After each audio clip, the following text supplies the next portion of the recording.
Mm. Hello, everyone. I'm George Myland. Welcome back to the channel and keep the comments going as I do this video. So make sure you subscribe on Patreon and donate PayPal, georgecallahan79@gmail.com. Angela Rayner, Deputy Prime Minister of the United Kingdom. She's a proven tax cheat. Remember where you heard it first. And obviously, there was her council house, ex-council house that she bought. It was a sitting tenant under right to buy scheme. She lied about that. Graded Manchester Police, let her off, scot-free, despite large scale fraud on that one. So has she been caught lying again? And have even she has finally told the truth that she didn't pay the right amount of stamp duty. She saved of the order of £30,000 by her lies there. Now, this is a woman who went into an attack against the Conservatives for tax avoidance. Now, tax avoidance is lawful, tax evasion is unlawful. And I acknowledge that what Rishi Sunak and Nadeem Zahawi did was ethically suboptimal. Very wealthy guys, multi-millionaires, and they exercise their legal rights to minimize their tax liability. I know you'd be a pervert to want to pay tax, and obviously the problem is the law. We just got to change the law, right? I mean, I hate paying tax. I know that so much of it is wasted, and that's what kills me. That I know is wasted on people who don't turn up to the lessons they're that are paid for, or they get taxis to school that they don't need. It's on grace and favor apartments for people like her. It's on for way too many civil servants. It's on arts grants, forcing far left propaganda down our throats. It's paying for the police to harass right wingers and so on. It's for imprisoning people who should be free.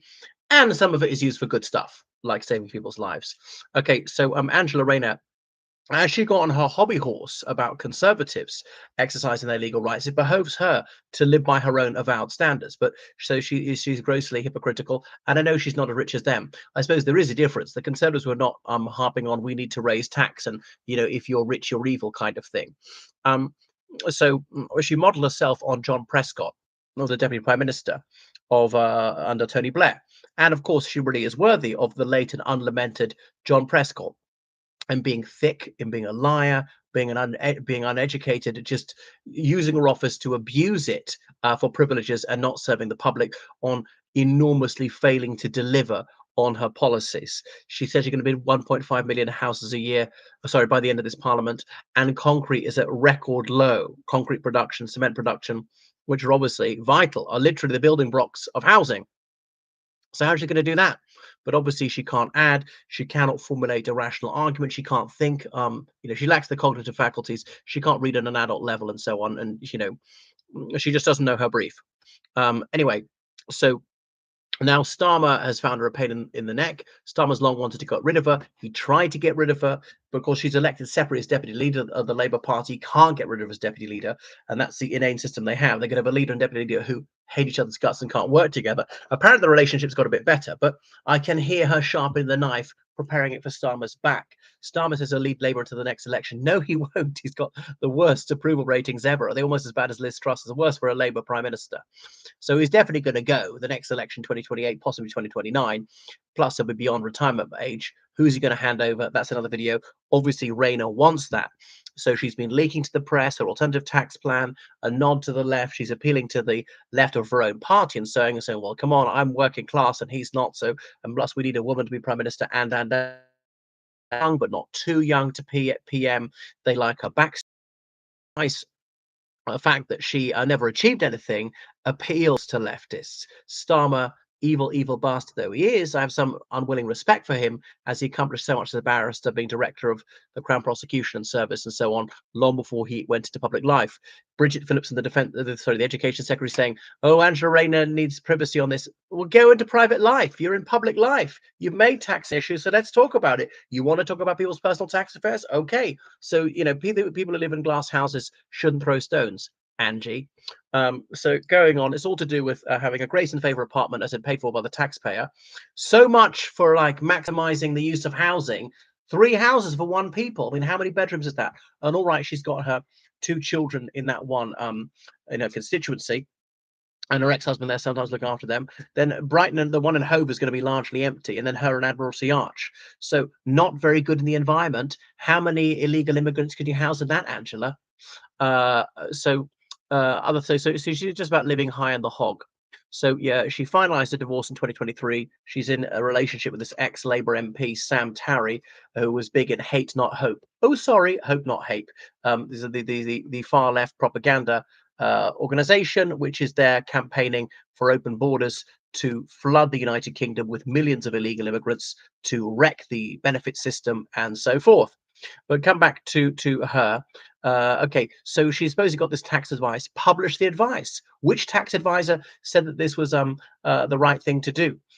So yeah, it could wreck her career, and she has previous in this one, as I pointed out. So to do with stamp duty is all to do with where you have your main residence. Okay, so when you the documents to buy the new property pay for some stamp duty, and that's thousands, can be tens of thousands of pounds, is only payable above a certain level, and it depends if they're going to be a main residence or not. Okay, so which is her major domicile for every purpose except stamp duty is the one in her constituency. Okay, so that's where children are, that's where her bank accounts are based, blah blah blah. Ruled ostensibly, do you mean ostensibly by crying women? I don't quite follow. You're saying that, I mean, she's been weeping about this, she's shamed people into silence, and then she'll use every trick in the book. She'll hide behind a pudendum. You're being misogynistic. No, we're not. We're talking about your tax affairs. We're not talking about your gender. Oh, it's classism. Well, it's not. I mean, who mentioned the fact that she's working class? She's the only one who bangs on about being working class. Can he be working class if you've got a property portfolio of well over £1 million? Can he be deputy PM if you've got a salary of, what is it, £150,000?